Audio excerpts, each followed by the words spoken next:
Hey there, gamers. DreamcastGuy here, and today we're just talking about something that is so ridiculous, so freaking funny.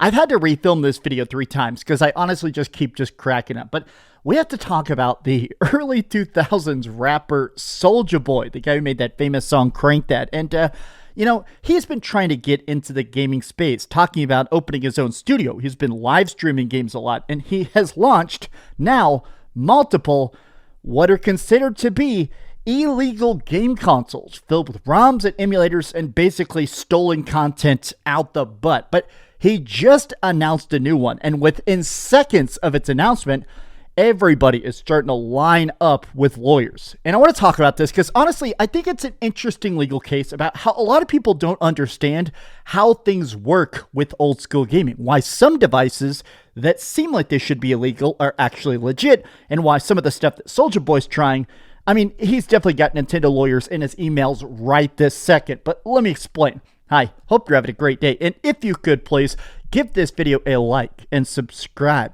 if you haven't already. Oh my god. Soulja Boy reveals a new handheld. It's a clone of the Retroid Pocket 4.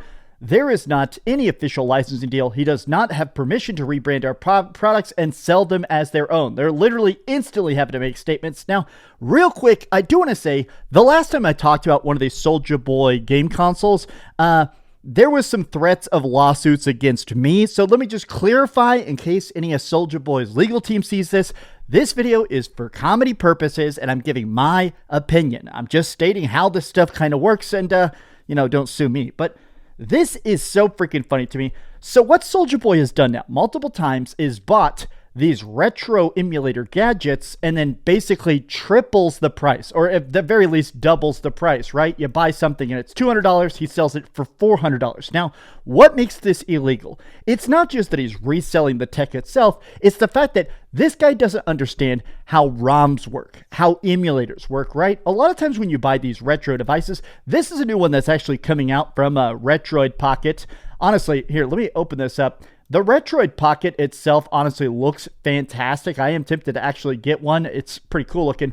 It plays all sorts of old school games from SNES all the way up to, I think, PlayStation 2. It's got the 2 sticks. It's got DS emulators and stuff on it. But the reason these things are technically legal is that it doesn't come packed in. If you buy these old school devices, like this one here is obviously the Android Pocket, or sorry, the Analog Pocket. This thing is super great because it does play, you know, obviously all my old school Game Boy Advance games in 4K and stuff, but it doesn't come packed in with actual games. You put in your own cartridges to play them, right? That's the whole deal. Yes, you can easily hack these and technically put your own legally gotten ROMs on there, but you can't pack in ROMs. You can't.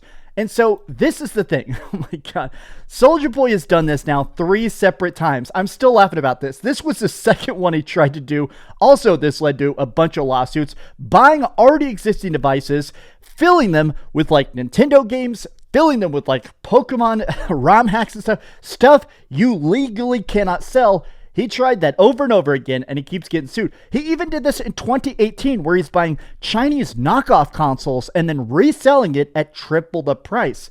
It's so freaking funny to me. I just cannot believe how much he's trying to get away with this. But here's how it's done legally, just for like a little bit of a FYI about why some of this stuff that all kind of looks similar, why this doesn't lead to lawsuits. And this is licensing. So this is the Evercade. Full disclosure, I don't own an Evercade. I'm not really tempted to buy an Evercade, not really my style. But the way this works is that these are old school pocket style consoles, but you can actually buy and play all sorts of stuff on it. Mostly that real early stuff. We're talking like, you know, that era of like, I don't know, a ColecoVision and Atari, way kind of before my age. I had this as a kid, but I didn't like it as much as like old school NES or SNES. But they license it. They approach those people and say, hey, we want to sell these old school games. We'll give you a cut of the profits. We'll pay you up front. We're going to make physical cartridges. We're going to put all sorts of stuff in here to make sure it's all above board. Everybody is being paid for the use of this IP, right? This intellectual property.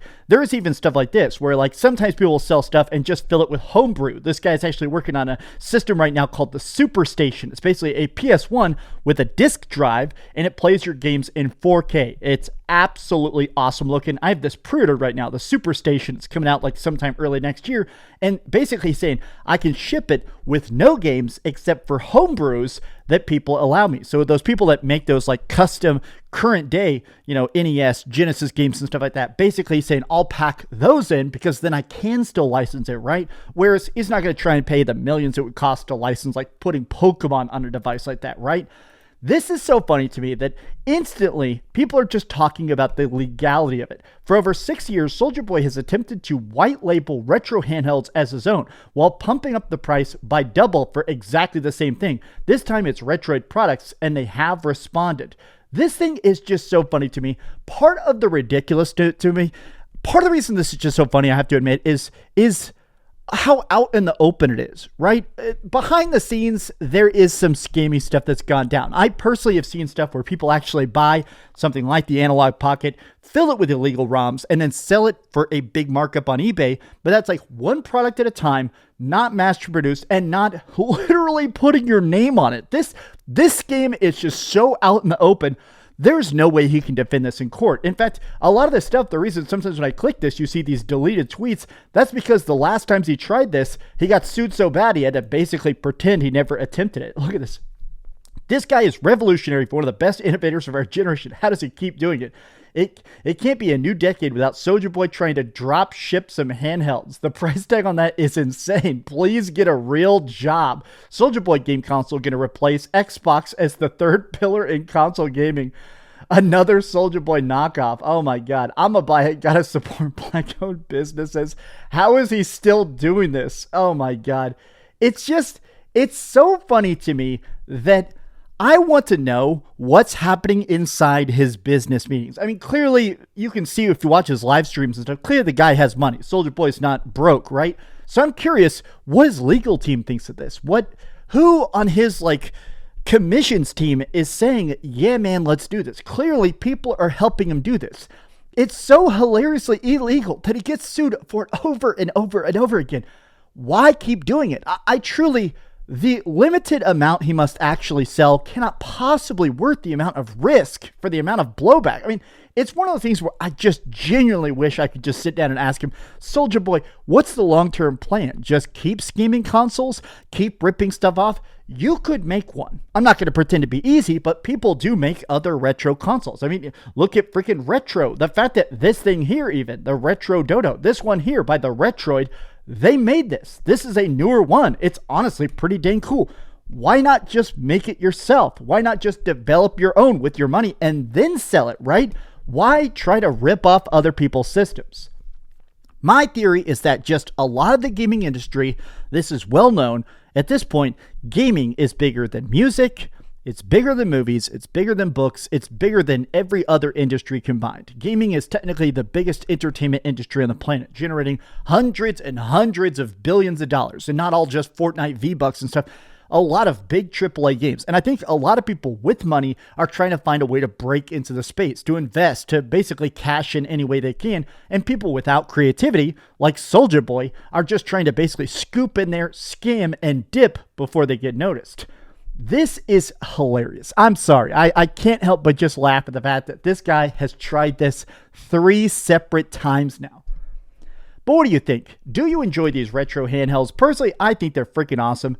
How do you feel about the Soulja Boy flip? Tell me your thoughts in the comments down below. And if you could, please give this video a like and subscribe if you haven't already. And please keep dreaming. Like, what? Why? What is the master plan here? Oh my God, it's so dumb. Thanks so much for watching that video. If you want to see something else, you can always click this link to see what I put up last, or, subscribe and see what's coming up next. Also, I promise that whatever I do, it'll try not to suck.